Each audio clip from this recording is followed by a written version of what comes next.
You just put the machine on an angle. This is the bounce out. Yeah, bounce out.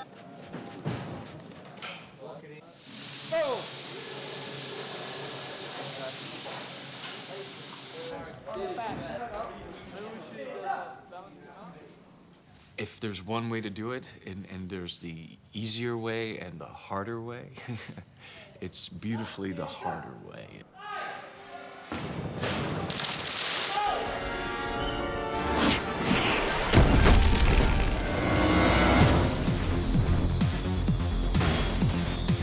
This is it. And this is where all of the work we've done, all the technology that we've created comes together. They take us all the way. They take us all the way. Great romance, great war story, and something that hasn't been done before.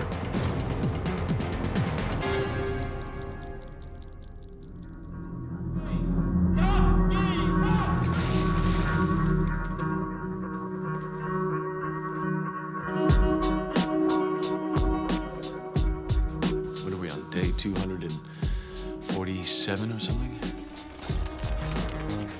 I'm sad, I'm happy, I'm relieved, I'm overjoyed, I'm depressed. I've been living with this character, with these good people. I've been working on this piece since 1997.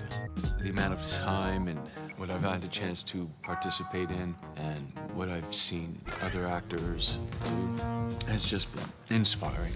The Wachowski brothers were literally shooting every day for 270 days, almost a year of shooting. It was an incredible task. Because it's such a long period of our lives, and you know, we've all been together through a lot of fun and hard work and a lot of tragedy and sadness and a lot of happiness and joy. Every day coming to work is, for me, the highlight. So, I'll miss that.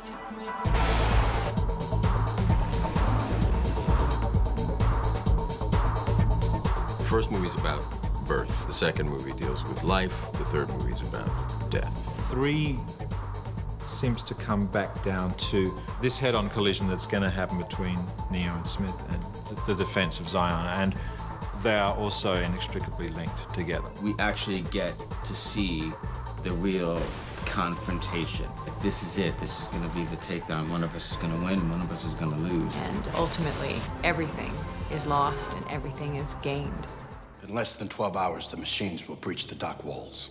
We've seen that once the machines are inside the city, the odds of our survival decrease dramatically. Has that been word from the Nebuchadnezzar? None, and at this point, there's no reason to expect that there ever will be.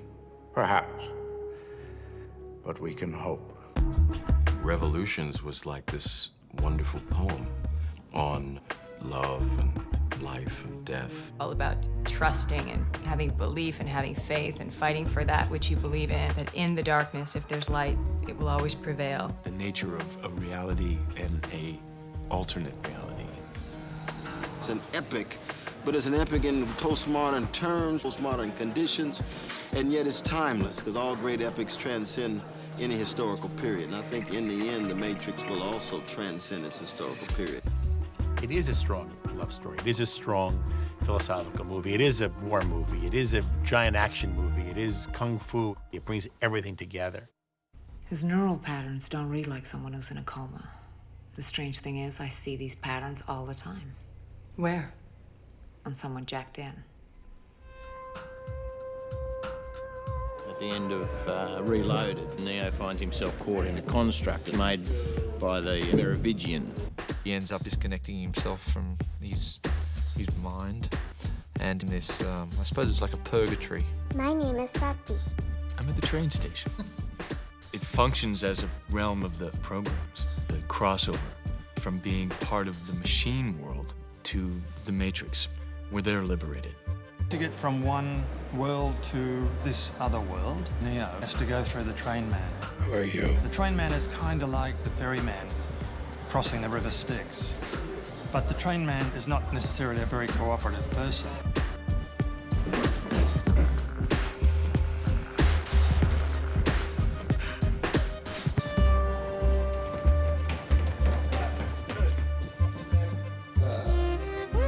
Humans are supposed to be free in the Matrix. matrix, but they're really imprisoned in programs they're now trying to escape because of deletion or other kinds of situations like Merovingian, who are now using the matrix as a form for a free place to exist.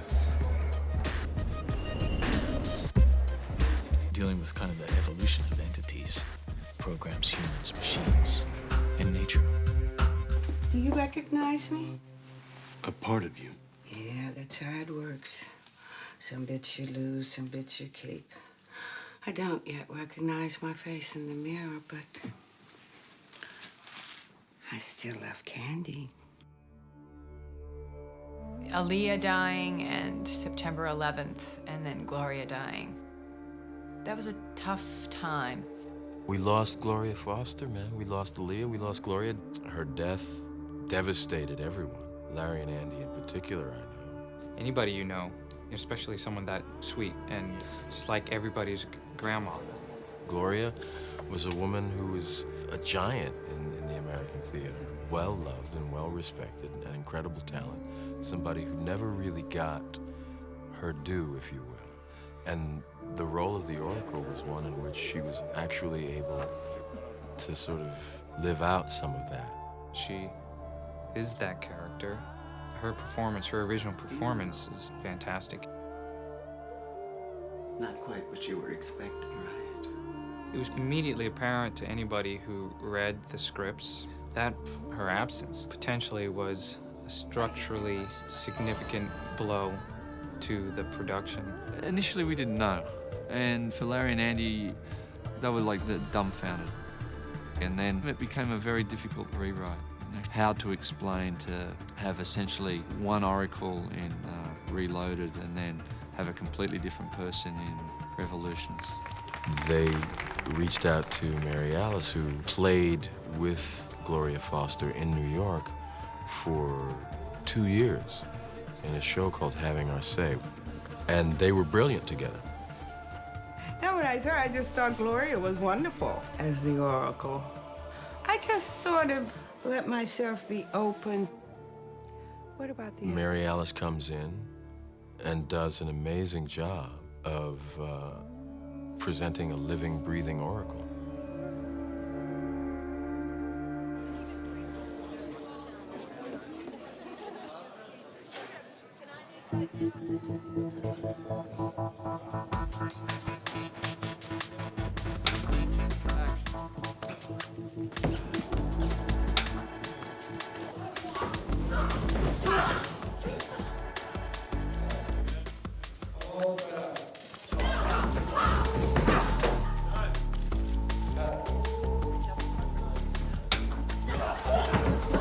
The saga of making the movie was as full of drama and thrills and chills and excitement as the movie themselves. Keanu and Carrie and Jada, Lawrence, Hugo, I mean, they really worked hard. Can I take your... Oh my God.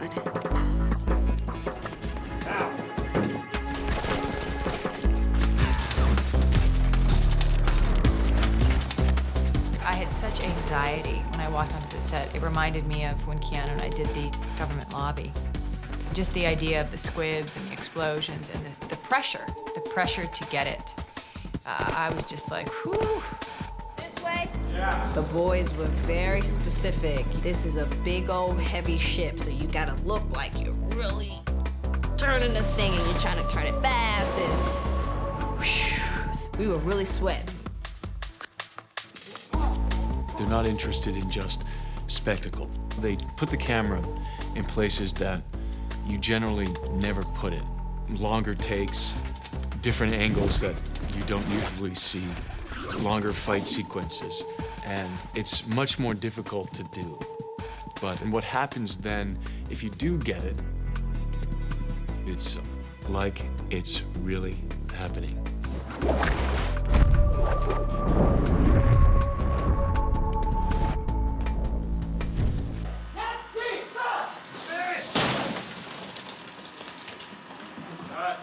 Good. Are you okay? Okay, everyone. Oh, I thought he was saying my head. It's a diving thing. I have to kick this guy and he goes through the wall. And every time I did the kick, I had my eyes closed until they said he was okay. Because I was so afraid he was just gonna like get a concussion or hurt himself or, oh, that was so crazy. Those guys are crazy.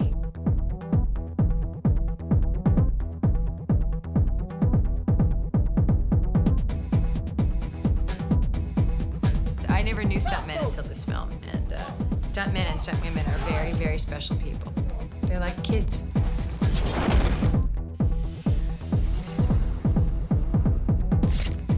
I'm always surprised by the shots that they can come up with. Each time they surprise us with a new angle, a new type of shot. It's one of those films that's really in the imagination of the directors, really. It's in their heads. But once you kind of get into their heads, they can make that journey too. It just evolves, you know. It's just, you have the idea and you proceed with it. It evolves into another idea. You proceed with it. It evolves into another idea. You don't know until the day you show up. Oftentimes it's Larry with a finder and Andrew at the monitor. And they find the scene. Well, should we put the camera here? Should we put it here? Should we put it there? It's been great to be a part of that creative process with that.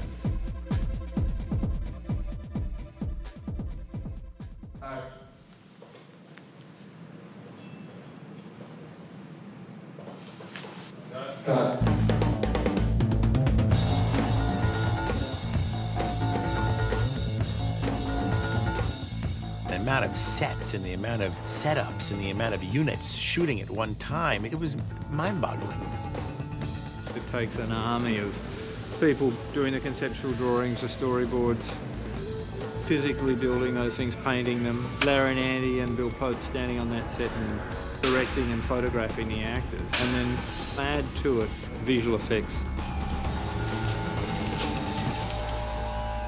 What's a pod-born pencil neck like you doing volunteering for my corps? I want to do my part, sir. We gotta hold the dock. How old are you, kid? 18. Should have said 16. I might have believed that. Machines don't care how old I am. They'll kill me just the same. The siege is where all the bruises came from, and it's gonna be well worth every bruise. Siege is the climactic confrontation between man and machine. In the tradition of Jeff Darrow, it would be very, very, very dense frame. Jeff Darrow established a lot of the design with these massive drawings where every single bolt was detailed and every bit of rust had a line. The challenge of making that into the Siege was massive. It's really an epic sequence. I mean, it is just huge. It uses everything that a filmmaker has at his disposal to create something gigantic. Full of live action photography, integrated with CGI photography, integrated with miniature work. The amount of art and technology that's had to come together in such a short period of time is pretty much second to none. You have to get everybody together, work it out. First it comes from the brothers, then it goes to Owen, and then it goes to John, and it comes to me, and we just slowly hammer it out. What does it really look like? What does it look like finally on celluloid? We're standing on the dock set at the moment, and you can see all these fantastic sentinels. Larry and Andy like to have some physical set into which to place a visual effect. It's something that could not have been done ever until right now.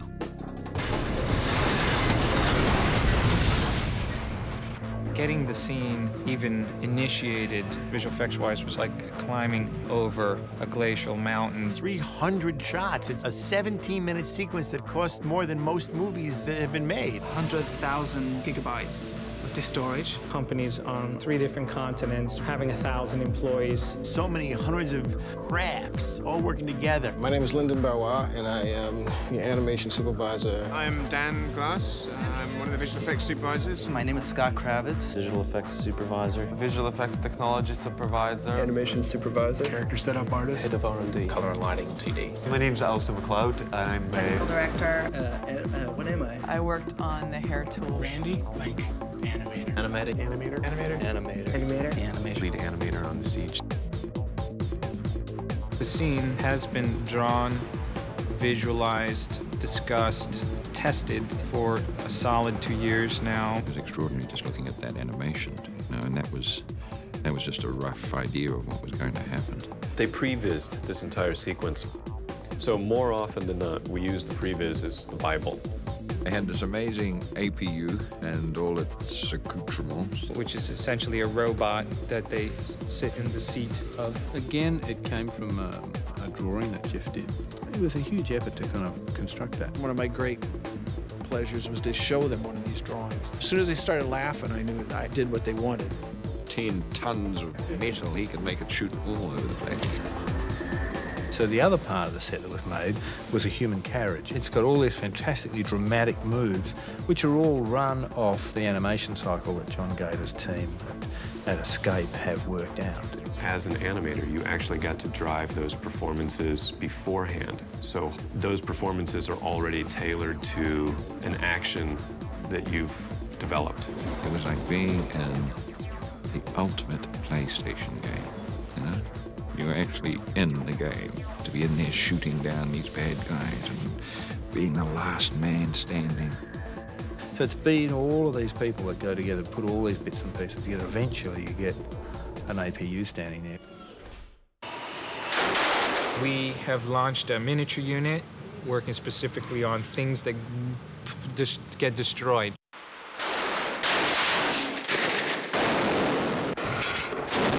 Things breaking, things smashing. We still do a good job at that.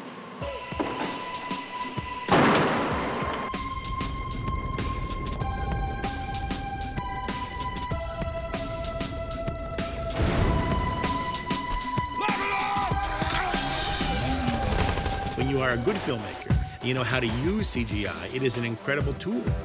Our team is essentially just working on The Siege, which is recreate this entire underworld environment.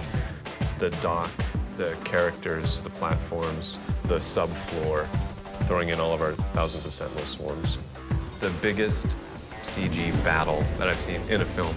So it's a real mishmash of real art-directed physical objects, actors, digital creatures, miniatures, and computer graphics.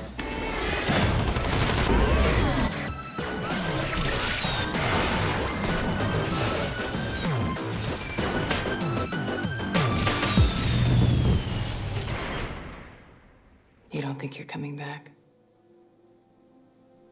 I knew it the moment you said you had to leave. I could see it in your face. Just like you knew the moment you looked at me that I was coming with you. Here we go. One of the things that I love so much about Trinity is just her complete and total love that she has for Neo and the belief that she has in Neo. And she's, not going to be told that, she can't do something. She's very proactive. She goes in there and finds a way. That's all you said to go? Yeah, give it to me right away. I want it. 3, 2, 1, go. Cut. Trinity and Neo sort of ascend while Morpheus and Niobe are descending. Right. The world seems to be coming to this, catastrophic end. It's beautiful. Lawrence, it's like bouncing a tennis ball back and forth and back and forth. He and I were out there playing tennis. Can we make it? We ain't come this far.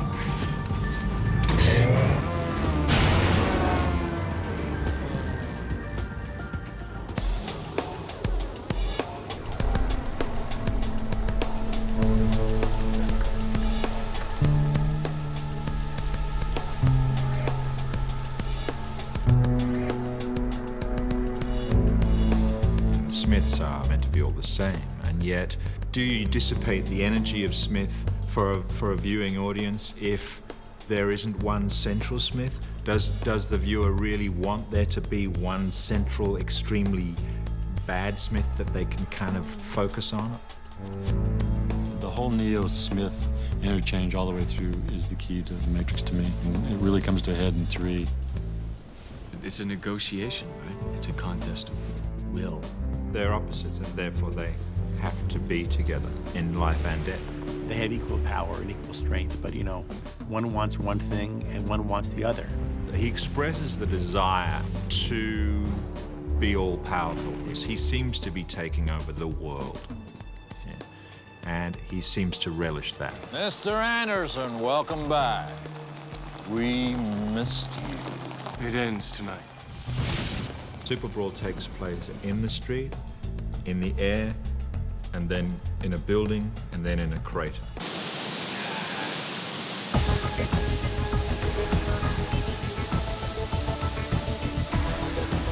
Rain was unbelievable. But they couldn't get much done. It was the highest example of like, da-da-da, cut, okay, set up. And a setup would take a long time. They'd have to dry the guys. But it was, you know, that was crazy. That's a crazy scene. The challenge was getting a hell of a lot of water in and getting a hell of a lot of water out without flooding the whole studio. Matrix code was originally conceived to look like rain. It was supposed to look like water coming down the screen.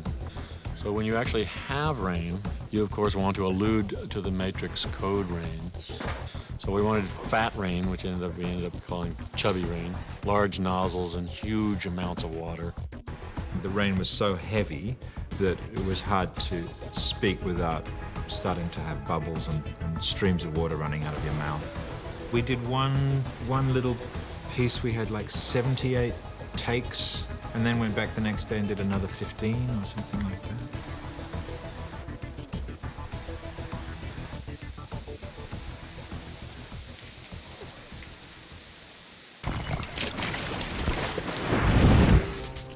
Fight gets taken skyward, and there is feats of flying and fighting, and ways of battling in the sky. The whole scene is a serious amount of blending between computer graphics and photography. They wanted to see flight in a way that we would assume would be the characters that have weight, and they would move, and they would feel like they were flying.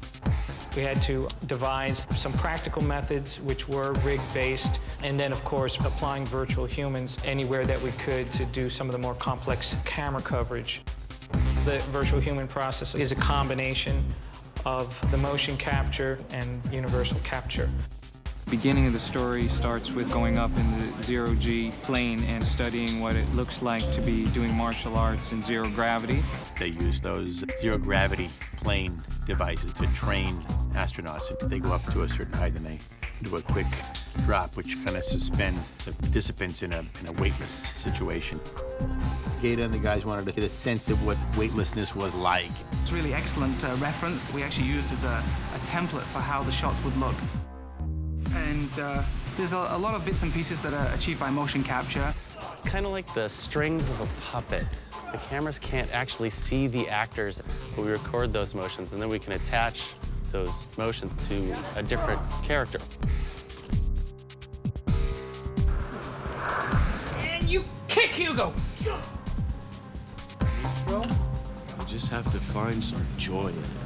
Universal capture, which is kind of like emotion capture, where they do tremendous, very, very high definition photography of a face, and then the computer actually records how they are, so they can actually take one person's face and put it onto another person's face. Deliver a hit, you're running in, you're pissed at him because you're going to just take him out. Come on. It's like your whole performance is being taken apart, and the way in which you do things is being put under the microscope. Every little movement, every little sound, every little part of your body is being scrutinized and filmed and I don't mind this sort of thing, but flipping around, don't like that. Cool, aren't they? It just takes place all around you and above you and below you. It is everything every comic book reader or comic book fan has ever dreamed of.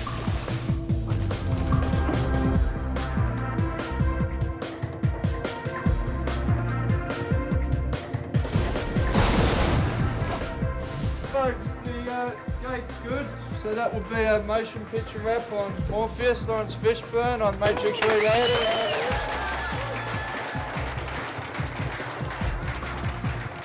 We are forever connected to each other, and we are forever identified by these characters. It's been a transforming experience. It's been so much learning, and it's been hard, wonderful.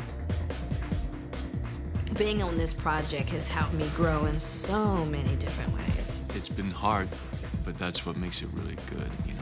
Rolling up the sleeves and trying to realize this dream. You know, it's kind of been one of my mantras through the days. It's just, you know, may we realize this dream. It's wonderful to be so committed to something that you believe in.